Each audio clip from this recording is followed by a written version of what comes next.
l'agence d'urbanisme est un outil au service du développement du territoire dans tous les domaines, que ce soit le climat, l'énergie, les constructions, avec la démarche HQE, haute qualité environnementale.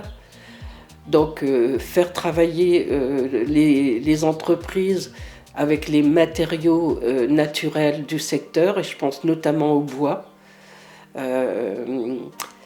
Après, moi j'ai jamais pensé que l'agence était un développement économique. Par contre, en s'occupant bien du territoire, en l'aménageant, en créant des écoquartiers, on attire les entreprises, on attire des gens nouveaux. Il ne faut pas vivre avec le passé, il faut vivre avec l'avenir. Et l'agence, pour moi, c'était la prospective, l'imagination, le rêve même. On a eu des rêves fous qu'on a des fois réalisés, des fois non. Mais au moins, on était les pieds dans la terre, quoi. On était dans le réel et en même temps, on rêvait toujours plus haut pour le territoire. C'est ça l'agence pour moi. Et puis une équipe formidable.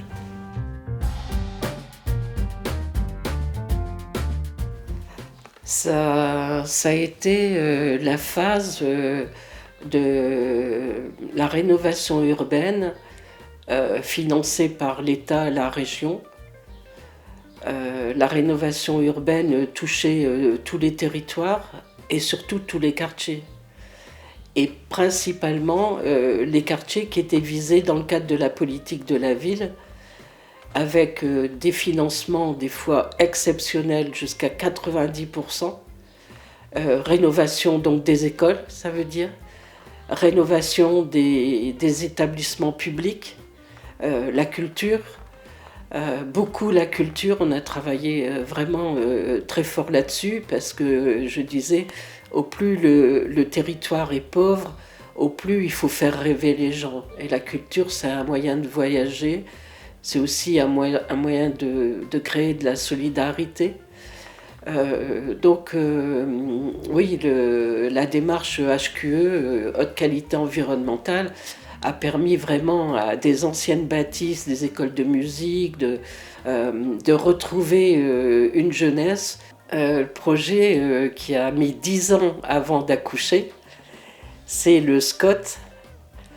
Donc le schéma de cohérence territoriale Sambre-Avesnois, avec notamment les transports, puisque l'Avesnois est pénalisé par le manque de transport, alors que la Sambre, elle a ses réseaux avec l'Astibus. Et donc ça a été un lourd et pénible travail, parce que entre la ruralité et la Sambre, pour la ruralité, la Sambre était riche et pour la Sambre, elle n'y était pas. Mais donc il y avait vraiment à casser les frontières pour que tout le monde se parle, dise les choses, soit vraiment associé au projet de cohésion territoriale.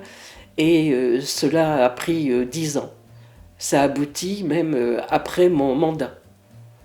Mais là, c'était des réunions à pu en finir. Hein. Et tout le monde voulait garder aussi son indépendance.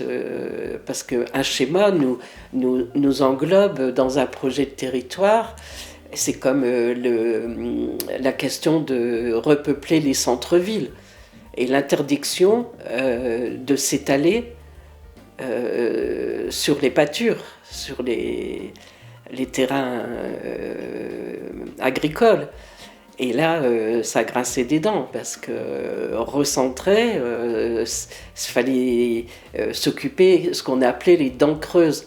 C'est-à-dire entre deux maisons, s'il y avait l'espace de construire une maison, c'est là qu'il fallait construire et non pas dans le bocage. Et bon, il y a des élus, des maires qui n'étaient pas d'accord avec ça. Mais bon.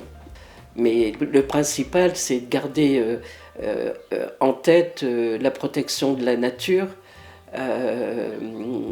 les terrains agricoles, les prairies humides, parce que de plus en plus, elles ont été investies à d'autres fins que la faune et la flore. Donc, faut être vigilant. Faut faire peut-être des rappels de temps en temps à ce que nous avions décidé tous ensemble. L'agence était une évasion justement pour quitter le quotidien qui pour les élus sont parfois difficiles.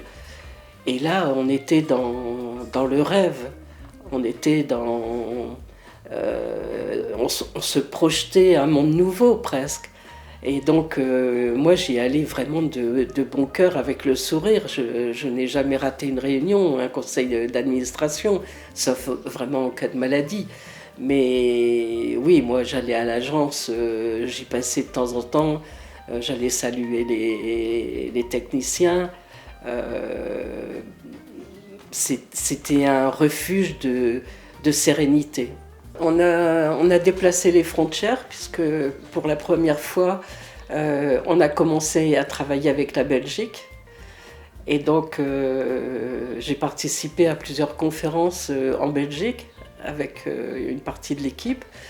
Et donc, on a partagé ce qui était culturel et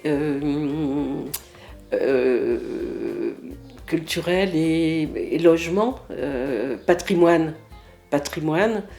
Et donc on a aussi eu un contrat avec la Belgique, ce qui était super, parce que là on dépassait le Hainaut, on allait vraiment de l'autre côté. Et voilà, et je ne sais pas où ça en est aujourd'hui, mais les contacts étaient vraiment très fructueux.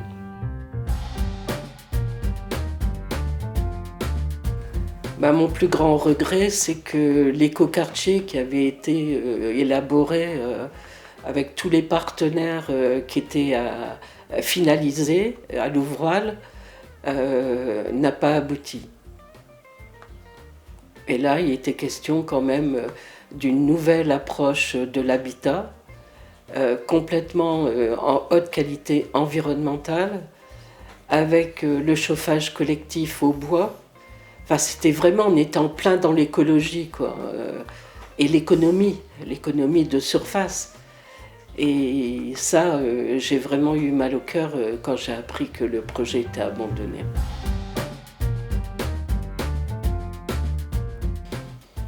Je dirais que c'est peut-être prétentieux de dire ça, mais sur les 2 derniers mandats avec moi et de Cany, qui pourtant n'est pas du même bord, mais je pense que ces 2 mandats ont boosté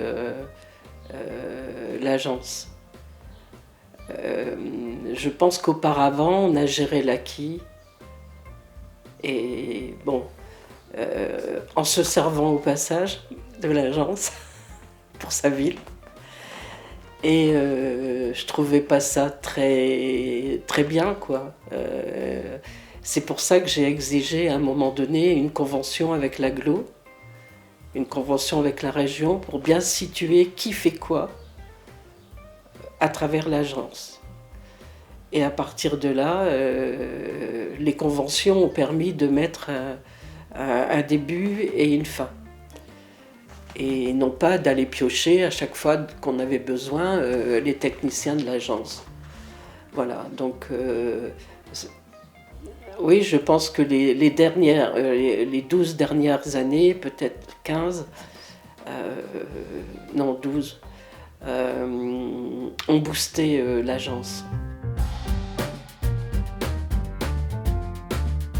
De garder cet esprit novateur d'anticipation sur les événements,